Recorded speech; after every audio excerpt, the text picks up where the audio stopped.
অনুপ্রেরণা। আমার শুধু চাওয়া ছিল একটা চাকরি। রতন টাটা।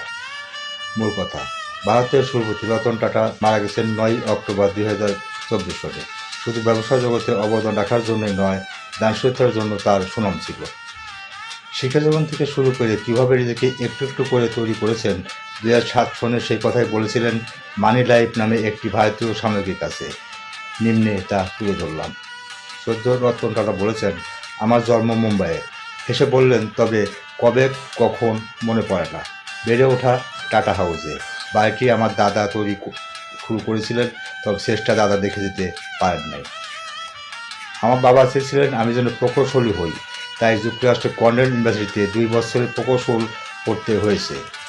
কিন্তু আমার আদতে আগ্রহ ছিল স্থাপত্যে। পরে স্থাপত্য স্থানান্তর করি। এই বিষয়ে শেষ পর্যন্ত স্নাতক করি।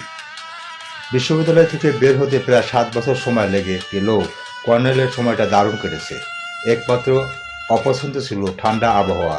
এই এক জিনিস যার সঙ্গে কখনো খাপ খাওয়াতে পারিনি, সম্ভবত পারবও না। একটু উষ্ণতার খোঁজেই বোধহয় ঠাঁই নেই লস অ্যাঞ্জেলসের একটা স্থাপত্য প্রতিষ্ঠানে। ওখানে খুব খুশিই ছিলাম। ভারতের ফেরতের ইচ্ছা ছিল না, কিন্তু দাদি অসুস্থ হয়ে পড়লে দাদি আমার সাথে দেখা করতে চাচ্ছিলেন। একদিন জিআরডি টাটা ফোন করে বললেন আমি যেন কিছুদিনের জন্য টাটা গ্রুপে যোগ দিই। অতঃপর আমাকে 6 মাসের জন্য জামশেদপুর টেলকোতে সময় দিতে হলো। নেই কাজ, সেটা 2062 থেকে 2063 সনের কথা। ওই 6টা মাস আমার জন্য ভয়াবহ ছিল, কিন্তু পিছনে ফিরে তাকালে মনে হয় ওই কয়েকদিন ছিল কিছু শিখেছি। ভয়াবহ বলছি এই কারণে যে সে সময় আমার কিছু করা ছিল না, কাজ নেই, এমনকি বসার জায়গাও ছিল না। কিন্তু এক জায়গায় স্থির হয়ে দাঁড়িয়েও থাকতে তো পারছি না। আবার কখনো পাশে গিয়ে দাঁড়ালে ভাবে নজরদারি করছি, অথচ আমি তো শুধু শিখতেই চাইতাম। শেখা ছাড়া কিছু করারও ছিল না।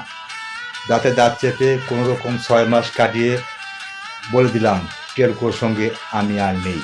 এরপর টাটা স্টিলে যোগ দেই। সত্যি বলতে ওই সময় আমার চাওয়া ছিল শুধু একটি চাকরি। তখন নানা প্রশিক্ষণের মধ্যে দিয়ে আমাকে যেতে হচ্ছিল, যে প্রশিক্ষণের কোনো শেষ নেই। তবে হ্যাঁ, চাকরি পাওয়া বা সত্যিকার দায়িত্ব নেওয়া বলতে যা বোঝায় সেটা খানিকটা পেয়েছিলাম টাটা স্টিলে। এখানে আমাকে এক বিভাগ থেকে আরেক বিভাগে ঘুরতে হয়েছে, তবে সেটা কিছুটা গোছানো ছিল। আমার কোনো কাজ নেই, এই বোধ থেকে অন্তত রেহাই পেয়েছিলাম। শ্রদ্ধেয় রতন টাটা বলেন, আমাকে তখন নানা অগুরুত্বপূর্ণ কাজ দেওয়া হতো, তবু কাজ তো। অবশেষে টাটা স্টিলের ব্যবস্থাপনা পরিচালকের টেকনিক্যাল অ্যাসিস্ট্যান্ট পদ পেয়ে কিছুটা থিত হলাম। নেলকো লোকেশন থেকে লাভে। এক সময় আমাকে নেলকোর ডিরেক্টর ইনচার্জ করা হলো। সে সময় নেলকো বেশ লোকসানে ছিল। এর পরের গল্পটা সাফল্যের বলতে হয়। আমার সময় রেডিওর বাজারে নেলকোর মার্কেটের শেয়ার 2% থেকে 20% উঠে আসে। লোকসান কাটিয়ে আমরা লাভও দিতে শুরু করি, কিন্তু সত্যি কথা বলতে আমরা আসলে ব্যবসা করতে পারিনি। কারণ ব্যবসা করতে আরও বিনিয়োগ লাগে। টাটার কাছের থেকে আমরা সেটা পাইনি। কেন যেন সবাই ধরে নিয়েছিল রেডিওর ব্যবসা টাটার জন্য নয়। 1971 থেকে 1984 সন পর্যন্ত আমি নেলকোয় ছিলাম। নির্দিষ্ট করে লাভের অঙ্ক আমার মনে নেই, তবে কাগজপত্র ঘাটলে পাবেন। এই সময় নেলকোর আয় ক্রমেই বাড়ছিল। একটা সময় আমরা রেডিওর পাশাপাশি টেলিভিশন সেটও তৈরি করতে শুরু করি। তার চেয়ে বড় কথা, আমরা ইন্ডাস্ট্রিয়াল ইলেকট্রনিক্সের জগতে প্রবেশ করি। হাসপাতালে বসে পরিকল্পনা। 1982 সনে আমার মা ক্যান্সারে আক্রান্ত হন। তখন মাত্রই আমি টাটা ইন্ডাস্ট্রিজে চেয়ারম্যানের দায়িত্ব পেয়েছি। এই দায়িত্ব আদতে পদ সর্বস্ব পেয়েছি, কারণ টাটা ইন্ডাস্ট্রিজের তেমন কিছু ছিল না। তাই ভাবলাম একটি কৌশলগত পরিকল্পনা সাজালে কেমন হয়। মায়ের দেখাশোনার জন্য 3 মাসের ছুটি নিয়েছিলাম। সেই সময় হাসপাতালে বসে পরিকল্পনাটা সাজিয়ে ফেলি। মায়ের মৃত্যুর পর অফিসে যোগ দিয়ে পরিকল্পনাটি সবার সামনে উপস্থাপন করি। সবাই বলে এটা খুব ভালো পরিকল্পনা, কিন্তু বাস্তবায়ন করা সম্ভব নয়। কারণ পরিকল্পনা অনুযায়ী আমাদের কিছু উচ্চ প্রযুক্তির ক্ষেত্রে পা রাখতে হতো। ব্যবস্থাপনা পর্ষদ তাই পরিকল্পনাটি বাতিল করে দেয়।